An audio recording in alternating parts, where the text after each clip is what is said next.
इनकी फैमिली में इसके 3 बहन भाइयों की पहले सेम डिजीज़ से या सेम कंडीशन से डेथ हो चुकी थी। कैसे आपको पता चला कि आपकी बच्ची इस बीमारी का शिकार है? मेरा बेटा ना 14 साल का होके फोत हुआ है, उसको भी यही मसला था।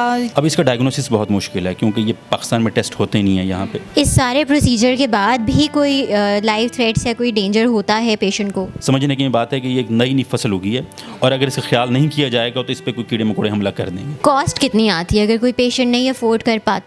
30 से 40 लाख का खर्चा होता है अगर हम कहीं से भी प्राइवेटली कराते हैं।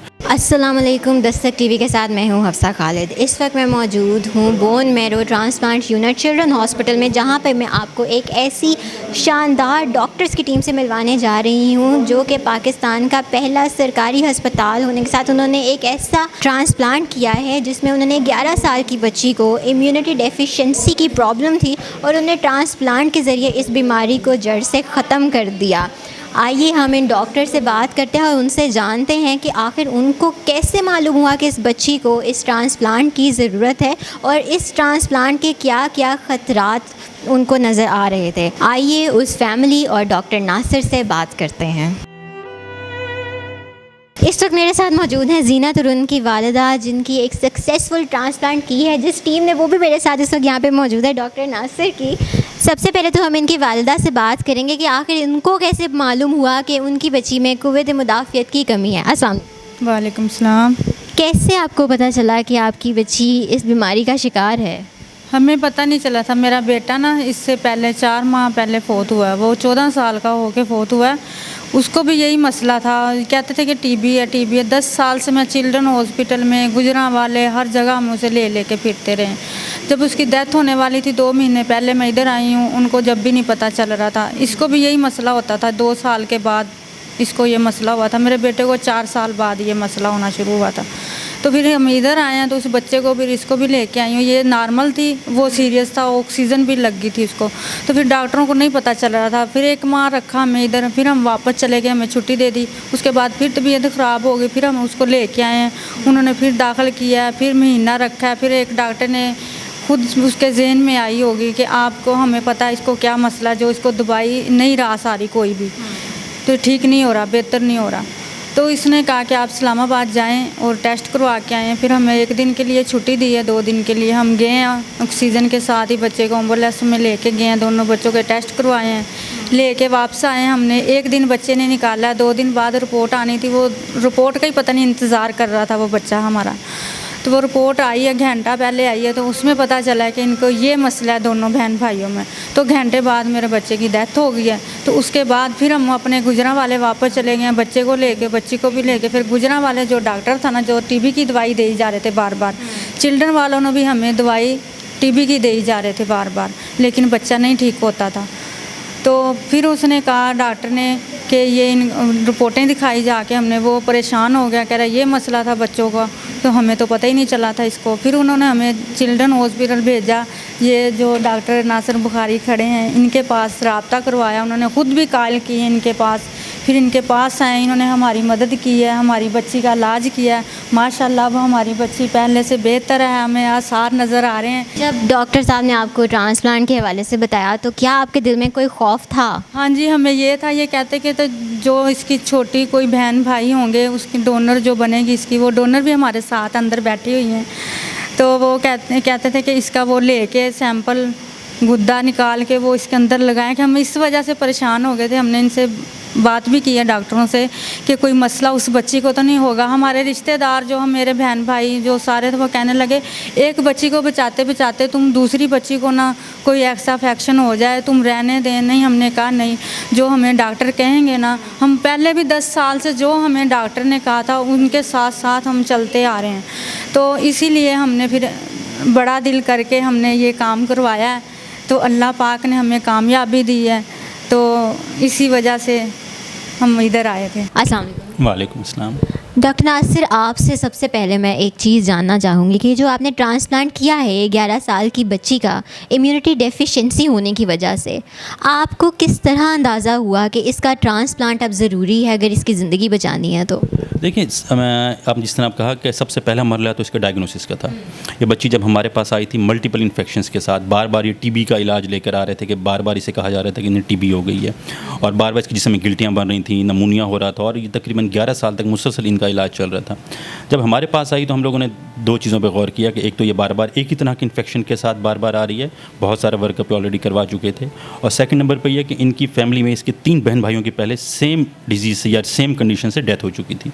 तो इससे हमें अंदाज़ा हुआ कि यह कोई इसकी पैदाइशी बीमारी है, कोई मौरूसी बीमारी है जो इस बच्ची के अंदर मौजूद है, और इसलिए बार बार ये बच्ची जो है ये इन्फेक्शन का शिकार हो रही है। तो क़ुव्वत मुदाफ़त हमारी कमी हमारे जहन में सबसे पहले आया, मगर क़ुव्वत मुदाफ़त की कमी की बहुत सारी वजूहात हैं, बहुत सारी टाइप्स हैं। स्किड एक टाइप है और बहुत सारी टाइप्स हैं, तो वही वर्कअप उन लोगों ने पहले भी कराया हुआ था। मगर इस बीमारी जब ये वाली हम लोगों ने कंडीशन देखी तो हमें लगा कि ये आम क़ुव्वत मुदाफ़त की कमी नहीं है, एक स्पेशल जिसे हम CGD कहते हैं, क्रॉनिक ग्रैनुलोमेटस डिजीज़, हमें उसकी सस्पिशन हुई। अब इसका डायग्नोसिस बहुत मुश्किल है क्योंकि ये पाकिस्तान में टेस्ट होते नहीं है यहाँ पे। तो फिर हम लोगों ने अमेरिका से जीन एनालिसिस करवा के इसके डायग्नोसिस को कंफर्म किया, और जब इसका डायग्नोसिस कंफर्म हुआ तो फिर एक ही तरह का इलाज रह गया था, और वो ये था कि स्टेम सेल ट्रांसप्लांट करके हम इसके पूरे क़ुव्वत मुदाफ़त के निज़ाम को ही चेंज कर दें। और वो हम लोगों ने इसे बहन से ट्रांसप्लांट किया, और अल्लाह का शुक्र है अब वो बच्ची बिल्कुल ठीक ठाक है अपने ट्रांसप्लांट के बाद। कितना आपको वक्त लगा इस पूरे ट्रांसप्लांट के प्रोसीजर में? ये तकरीबन 1 माह का प्रोसेस होता है। 1 मिनट में, यानी कि हम डायग्नोसिस के अलावा तकरीबन हमें कोई 1-1.5 माह तो डायग्नोसिस में लग गया कि हम जीन एनालिसिस किया, हमने उसके रिपोर्ट का वेट किया, उस दौरान बच्ची को मैनेज किया। ट्रांसप्लांट का जो मरला है तकरीबन वो हमें कोई 1 से 1.5 माह लग जाता है। इसमें हम बच्ची के अपने स्टेम सेल पहले ख़त्म करते हैं, बोन मैरो ख़त्म करते हैं, डोनर के स्टेम सेल उसमें डालते हैं, और जब तक नए स्टेम सेल्स काम करना शुरू नहीं करते उस वक्त तक हम नहीं कह सकते कि हमारा ट्रांसप्लांट कामयाब हुआ है कि नहीं हुआ। कितना स्पेसिफिक टाइम होता है कि हम एक सर्जरी को या एक ट्रांसप्लांट को कह सकते हैं कि ये एक कामयाब ट्रांसप्लांट है? देखिए, मैंने बताया ना कि हम लोग डोनर कामेरिज्म करते हैं। डोनर कामेरिज्म का मतलब ये है कि जब ट्रांसप्लांट कामयाब हो जाता है, हम एक तो हमें बीमारी से अंदाज़ा हो जाता है। अगर उसकी प्राइमरी बीमारी ख़त्म हो गई है, फ़र्ज़ करें हमने इस थैलेसीमिया का इलाज किया और अगर उसका थैलेसीमिया ख़त्म हो गया तो इसका मतलब ये है कि हमारा ट्रांसप्लांट कामयाब है। या इस तरह कैंसर के हम अगर जो ट्रांसप्लांट करते हैं, एक मैं बात बताता हूँ कि ये हमारा कोई पहले ट्रांसप्लांट नहीं है इस बीमारी के साथ, तो आप कह सकते हैं मगर वैसे हम लोग रेगुलर ट्रांसप्लांट कर रहे हैं। तो कैंसर का ट्रांसप्लांट फ़र्ज़ करें कर रहे हैं और कैंसर ख़त्म हो गया तो हमें अंदाज़ा हो जाता है कि हमारा ट्रांसप्लांट कामयाब है। लेकिन फिर भी बाहर टेस्ट करा के हम कामेरिज्म करते हैं। कामेरिज्म का मतलब है कि हम जिस्म के अंदर सेल देखते हैं कि इसके जिस्म में इसके अपने सेल्स घूम रहे हैं या डोनर के सेल्स हैं, मैच करते हैं। वो भी हम DNA चेक करते हैं, तो अगर वो डोनर वाला DNA हो तो फिर हम कहते हैं कि यस हमारा ट्रांसप्लांट कामयाब है।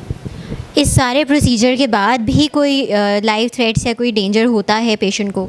जी देखिए, बिल्कुल हो सकता है। ये हो सकता है कि क्योंकि हम ये नई यूँ समझने की बात है कि ये एक नई फसल उगी है और अगर इसका ख्याल नहीं किया जाएगा तो इस पर कोई कीड़े मकोड़े हमला कर देंगे। मैं आम ज़बान समझाने के लिए, तो ट्रांसप्लांट में भी ऐसा ही होता है कि ट्रांसप्लांट में क्योंकि अगर ये घर जाएंगे, इन्फेक्शन का ख्याल नहीं करेंगे और गंदगी में रहेंगे या कुछ गंदा खाएंगे, चीज़ें करेंगे तो इन्फेक्शन का डर, और दूसरे इस जो बीमारी से रिलेटेड इन्फेक्शन है वो नहीं होंगे मगर दूसरा इन्फेक्शन कोई हो सकता है और हो सकता है उसकी वजह से फिर इसके बॉडी को नुकसान पहुँचे। तो कोई इसका कोई स्पेसिफिक फिर हमें डाइट प्लान भी रखना पड़ेगा कि पेशेंट ने ये खाना है, ये नहीं खाना, इस जगह पे जा सकता है, वहाँ नहीं जा सकता, इस तरह की कोई केयर? ये तकरीबन हम 1 साल एडवाइस करते हैं।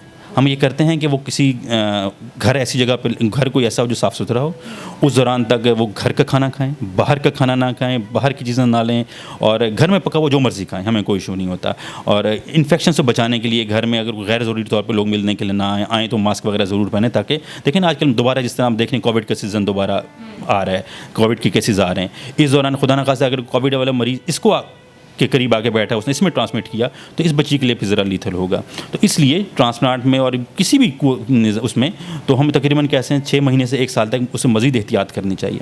अगर वो इन्फेक्शन से अपने आप को बचा लेते हैं तो बाकी सारी ज़िंदगी इनकी नॉर्मल होती है। और एक और चीज़ मैं बताता जाऊँ बोन मैरो ट्रांसप्लांट के हवाले से आपके तवज्जुह से कि बोन मैरो ट्रांसप्लांट किडनी और लीवर ट्रांसप्लांट से थोड़ा मुख्तलिफ किस तरह है कि किडनी और लीवर ट्रांसप्लांट जिनका होता है उनको सारी ज़िंदगी मेडिसिन खानी पड़ती है ताकि वो ट्रांसप्लांट उनके अंदर कायम रहे, मगर बोन मैरो ट्रांसप्लांट में ऐसा नहीं होता। अगर सिर्फ 6 महीने से 1 साल हम एहतियात कर लें, मरीज़ एहतियात कर ले तो सारी ज़िंदगी वो दवाइयों के बगैर सारी ज़िंदगी नॉर्मल ज़िंदगी गुजार सकता है। इस पे कॉस्ट कितनी आती है? अगर कोई पेशेंट नहीं अफोर्ड कर पाता तो क्या हमारी हुकूमत उसको कुछ ऐसा सपोर्ट करती है कि बच्चे की ज़िंदगी बच जाए? देखिए, हम लोग जितने भी ट्रांसप्लांट कर रहे हैं यहाँ पे फ्री ऑफ कॉस्ट ट्रांसप्लांट कर रहे हैं, तो इस पर तकरीबन कॉस्ट को आ जाती है 30 से 40 लाख। 30 से 40 लाख का खर्चा होता है अगर हम कहीं से भी प्राइवेटली कराते हैं। मगर हम लोग यहाँ पे अपनी गवर्नमेंट की मदद से और हमारे डोनर्स जो हमें हेल्प आउट करते रहते हैं उनकी मदद से हम बिल्कुल फ्री ऑफ कॉस्ट करें। और अभी अगर फैमिली से मिलेंगे तो आप देखेंगे कि उनका स्टार्टिंग फ्रॉम डायग्नोसिस जो भी यहाँ जो हमने अमेरिका से टेस्ट भी करवाए वहाँ से लेकर अब तक की जो मेडिसिन इसको हम दे रहे हैं या बाद में भी देंगे सिर्फ उसको मल्टीविटामिन चीज़ें इसको बेहतर करने के लिए, वो भी हम सब कुछ फ्री ऑफ कॉस्ट देंगे। तो इसलिए जो हमारे पास पेशेंट यहाँ पे ट्रीटमेंट करता है, मैं ज़रूर बता दूँ कि बस ये देखें कि ट्रांसप्लांट से डरें नहीं।